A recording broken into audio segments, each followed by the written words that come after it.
Hi, I'm Dave from Alfie Cameras. I'm here to take you through the quick start guide for the Alfie TYCH camera.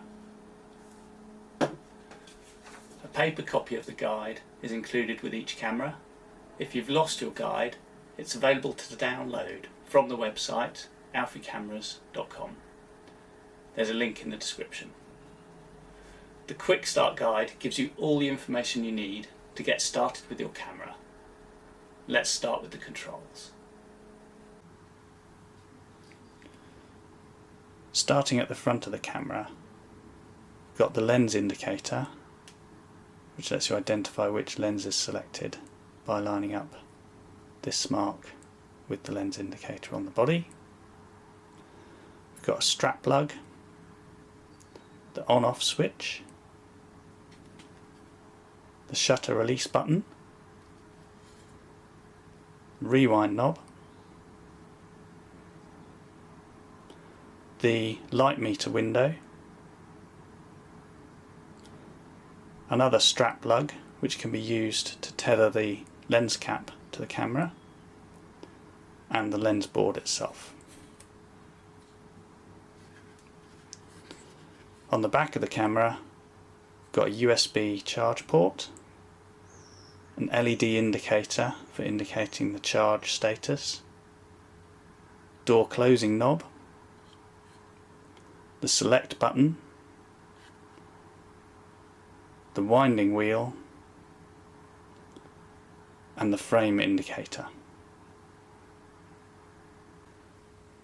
The first thing you're going to need to do when you get your camera out of its box is to charge it up.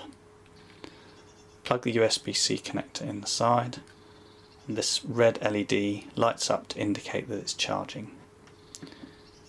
It takes approximately 2 hours to charge from a flat battery to fully charged.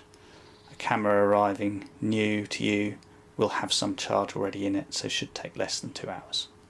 Once it's charged, the red LED will go out. While the camera's charging, you can take the time to familiarise yourself with the screen. Switch the camera on using the on-off switch.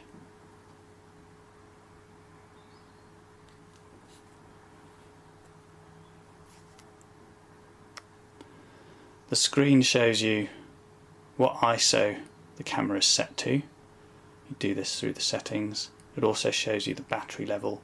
Whilst charging, the battery always shows full.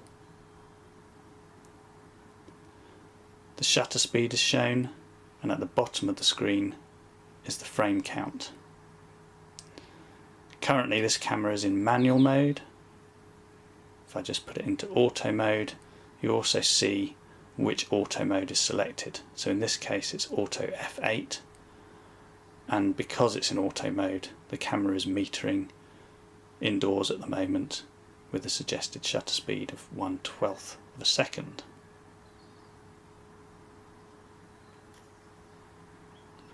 Also on this screen, if you use exposure compensation by moving the selector up and down, the amount of exposure compensation is shown with a plus or minus number on the screen here.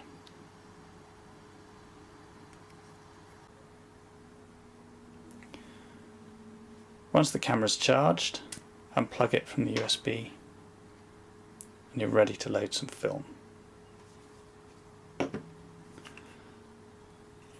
I've got some Kodak Portra 400, which is a 400 ISO film. I'm going to load into my TYCH.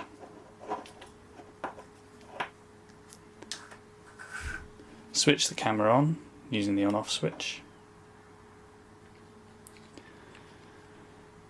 Set the ISO by pushing and holding the select button to enter the settings.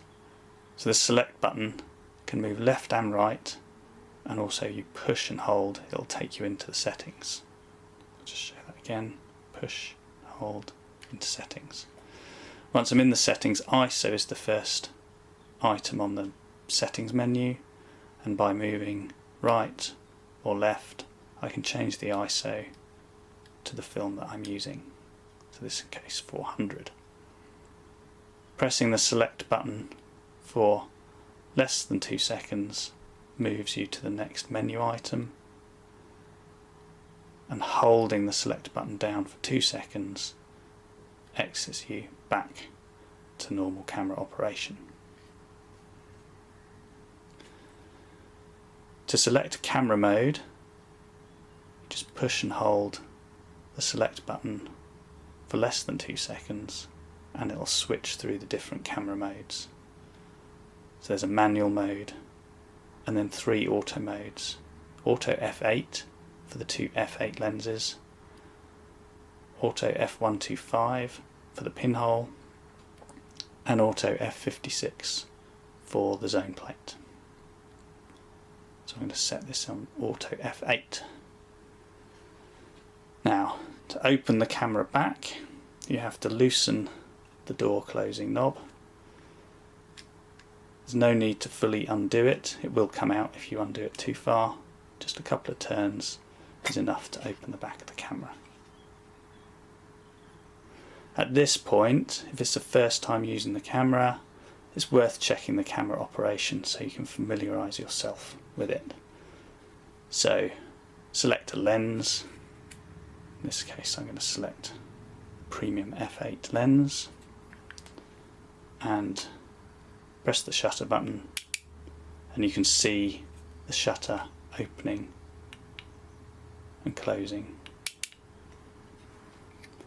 Every time that you take a picture, open and close the shutter, it records a new frame on the frame indicator.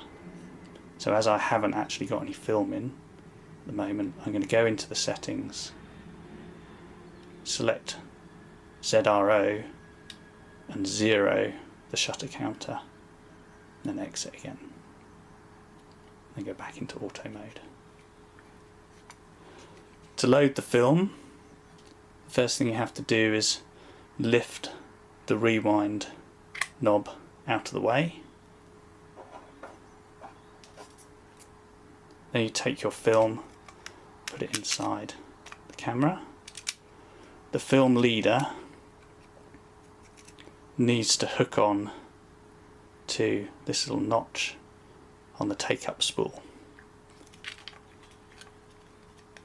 You thread it through like so, and then you can wind the film on just a short amount. So once you've wound the film on a little bit, make sure that the winding cog is poking through the perforations, and then you know that the film is taken up properly. You can then close the back of the camera, up the door closing knob, push the rewind knob down, and then we recommend winding on at least 2 frames. So when you wind on, the frame indicator, which is white, comes up, so that's 1 frame, and that's 2 frames. I'm going to go 3. If you go too far, like I just have, you can use the rewind knob to rewind the film back so that you know you're on that frame.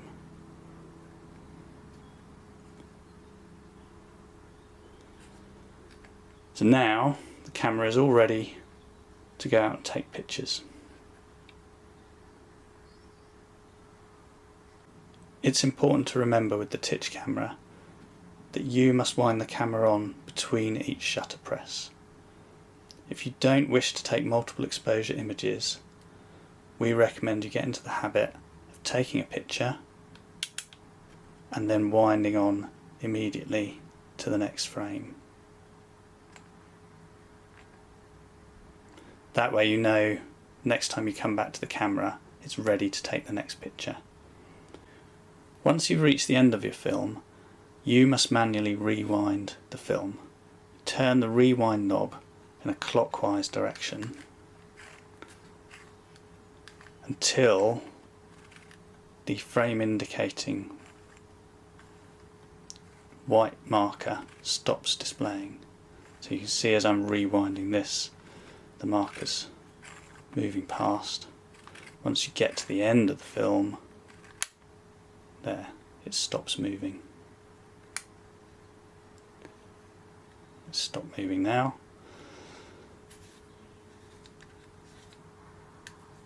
Then you can open the door catch, open the door, and there's my film ready for developing.